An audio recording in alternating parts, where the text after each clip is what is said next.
Pernahkah kalian berpikir, kenapa jika terjadi banjir di suatu daerah, maka aliran listrik yang ada di daerah tersebut akan dipadamkan? Selain untuk mencegah kerusakan pada peralatan instalasi listrik, pemadaman listrik ini juga bertujuan untuk mencegah masyarakat agar tidak tersengat oleh aliran listrik. Hal ini karena air banjir dikhawatirkan mengandung ion-ion yang dapat menghantarkan listrik.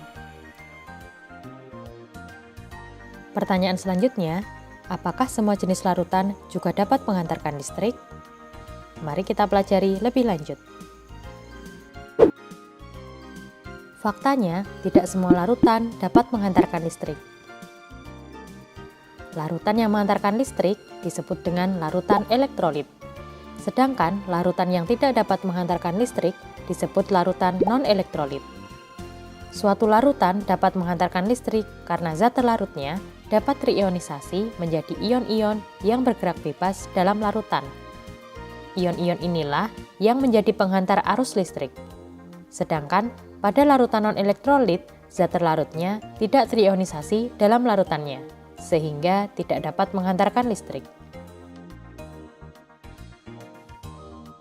Banyaknya zat yang terionisasi dalam larutan dapat dinyatakan dengan derajat ionisasi atau yang dilambangkan dengan alfa.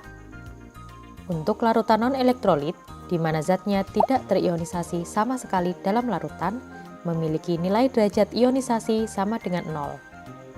Sedangkan larutan elektrolit memiliki derajat ionisasi yang berbeda-beda tergantung kemampuannya terionisasi dalam larutan.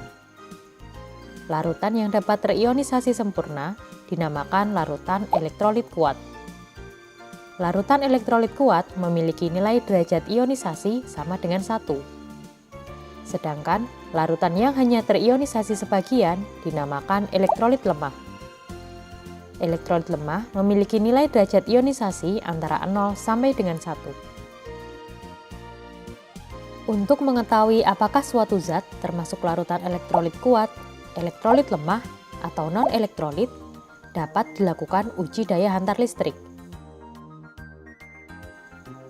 Rangkaian alat uji daya hantar listrik terdiri dari baterai atau sumber listrik lainnya, 2 buah elektroda, bohlam lampu, dan kabel sebagai penghubung. Untuk menguji daya hantar listrik, elektroda dicelupkan ke dalam larutan yang biasanya diletakkan ke dalam gelas beker. Larutan ini akan memberikan gejala yang berbeda tergantung dari daya hantar listriknya.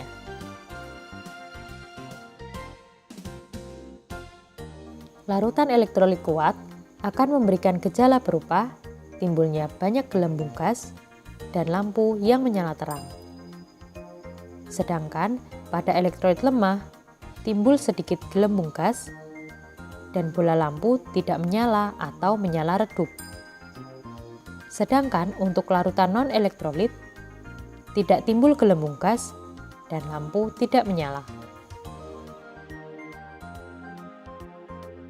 Larutan yang termasuk elektrolit kuat diantaranya adalah asam kuat seperti larutan asam klorida, asam sulfat, asam nitrat, dan lain sebagainya. Selain itu, basa kuat juga merupakan elektrolit kuat seperti larutan natrium hidroksida, kalium hidroksida, atau kalsium hidroksida. Garam yang mudah larut seperti larutan natrium klorida juga tergolong dalam larutan elektrolit kuat.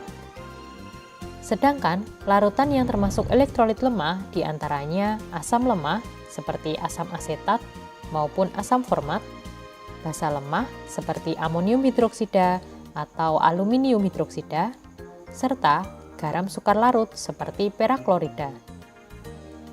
Larutan non-elektrolit biasanya terdiri dari senyawa organik seperti glukosa, urea, maupun metanol. Kemampuan daya hantar listrik ini juga dipengaruhi oleh ikatan kimia yang dimiliki oleh suatu senyawa.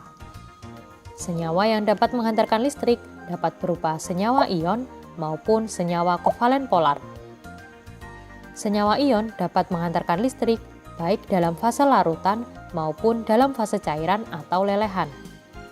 Dalam dua fase ini, senyawa ion sama-sama menghasilkan ion yang dapat bergerak bebas.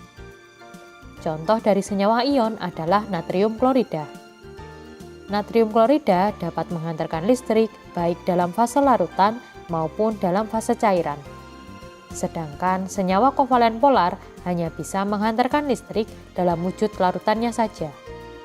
Misalkan asam klorida yang merupakan senyawa kovalen polar merupakan elektrolit kuat jika dalam fase larutan.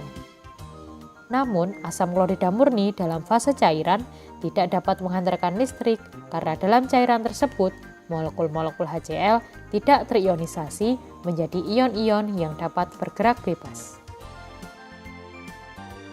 Demikian penjelasan mengenai larutan elektrolit dan non-elektrolit. Untuk menguji pemahamanmu tentang materi ini, simaklah beberapa uji daya hantar listrik pada akhir video dan tentukan jenis larutan berdasarkan daya hantar listriknya. Kamu juga bisa menuliskan jawabanmu pada kolom komentar. Semoga bermanfaat dan sampai jumpa di materi kimia lainnya.